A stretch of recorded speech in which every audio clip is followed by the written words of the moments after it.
Neither of us voted for Trump. Neither of us voted for Biden either.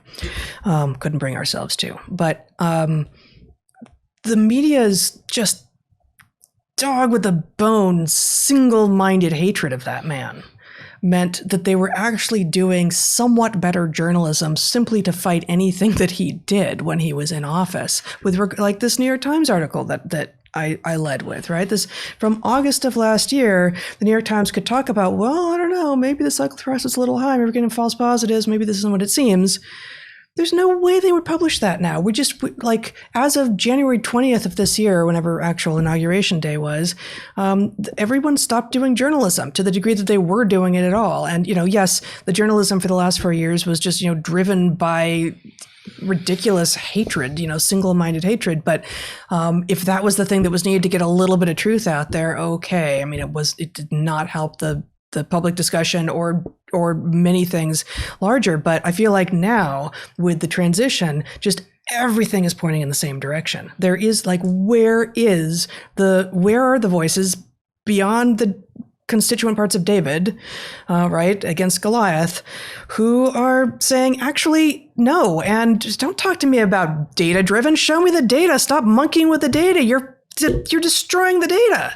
Like, what the hell are you people doing? Yeah, it's an amazing predicament to find ourselves in with nothing. We end up having to rant about the fact that there's obviously yelling on Odyssey. Oh my God. Yeah, it's amazing.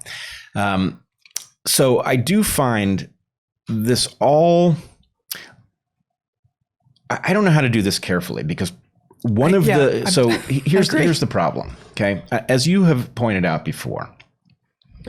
And I think the place to see this is to go back to the aftermath of lab leak. At the point that it started to be officially okay to discuss lab leak, and it didn't make you a conspiracy theorist for thinking in these terms, or an officially considered a conspiracy theorist, the evidence that Trump derangement syndrome is not just a cheeky way of poking fun at people who are single-minded about the one individual, but that it's an actual disease. And I don't know if it's fair to say it's an actual disease of individuals, but it does appear to be an actual disease of our evaluative capacity. Our sense-making apparatus has parts of it that are diseased with this thing. And you can tell because at the point that the lab leak thing emerged in public, what the people who had gotten it wrong all said, and I really think it was across the board of all of the major publications that had gotten it wrong, was, well, right, but the people who were saying that it might have been a lab leak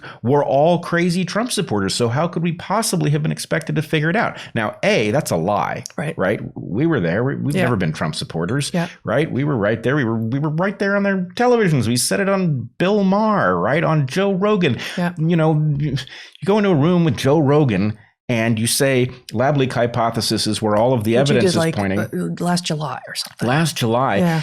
And you know what? That's a room full of liberals talking about the lab leak. So this excuse doesn't make sense. But the point is, okay, if their point is because Trump was in the story somewhere, we didn't do what we should have done, which is assume that if we thought Trump was just a liar, then what he says has no content. It doesn't mean that the truth is the opposite of what he says, right? That liar has so dumb. It's so dumb. Right. You couldn't get dumber than that. But okay, so what that means, the fact that we are still dealing with this, the fact that somehow we can't talk about ivermectin because Trump talked about hydroxychloroquine, which of course we also see Trump derangement syndrome in the way hydroxychloroquine was evaluated, right? And we can now see that, so it's deranging our medical policy. But even Dr. Alina Chan, who was, early and persistent on lab leak and was one of the, I think, was it 18 authors on the Nature or Science? The Ralph Barrick containing. But Nature or Science. It was Science. On the Science paper that included Ralph Barrick, who runs the North Carolina lab that is would be a sister lab to the Wuhan Institute of Virology if they called them that. Even she has said, and I don't have it pulled up because I didn't know we were going to be talking about this. People, I know I was hesitant, I think she says. And she says, people were hesitant to talk about this because it was something that Trump was talking about. And that's a terrifying statement. Yeah. That is the chilling effect of, that's the self-censorship as a result of a social environment that accommodates one and only one set of views and conclusions. And it would be an absolute disaster if all it was that people were self-censoring. When they start censoring others who are interested in talking about what's visible that isn't being discussed, then this becomes a cryptic totalitarian nightmare. And that I increasingly feel like that is what we are seeing. And I increasingly hear the following thing said by multiple people who have no connection to each other as far as I can tell. People who have lived under totalitarian regimes are much less confused at this moment about what is taking place in our public discourse. Yeah. They all have some sort of sense that they have seen something like this before. And I'm sure it wasn't exactly like it. It can't possibly have been.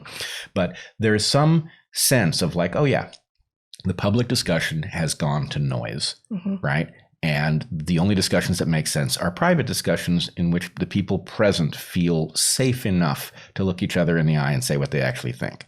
Right. Yeah. And the problem partly is that the places where people feel safe to say what they think are ever fewer, which is why you and I have talked about, the utility of family as like the last place that you can be sure you can talk and, say what you think, and it's not going to show up online. Absolutely. And it's so, yes, absolutely. But it's also part of why we're able to do what we do. Right. Because you and I, when we're off screen, we still live here. I mean, we don't hang out right here mostly, but, you kind of do. It's my office. I mean, it makes sense. Turn your office into a sauna studio. Right. Speaking of which, it's going to hit triple digits here today. Yeah. It's going to get over 110 degrees here tomorrow. This is an insane moment in Portland, Oregon. But we can do this in part because we can look each other in the eye, and we can also then say, we're going to look you in the eye because, it turns out YouTube was kind of our boss. Guess what? Odyssey came along. There's other alternatives, and there's lots of other alternatives, frankly. We no longer have an actual boss who can say, you really shouldn't be saying that. And we know that we have each other's backs.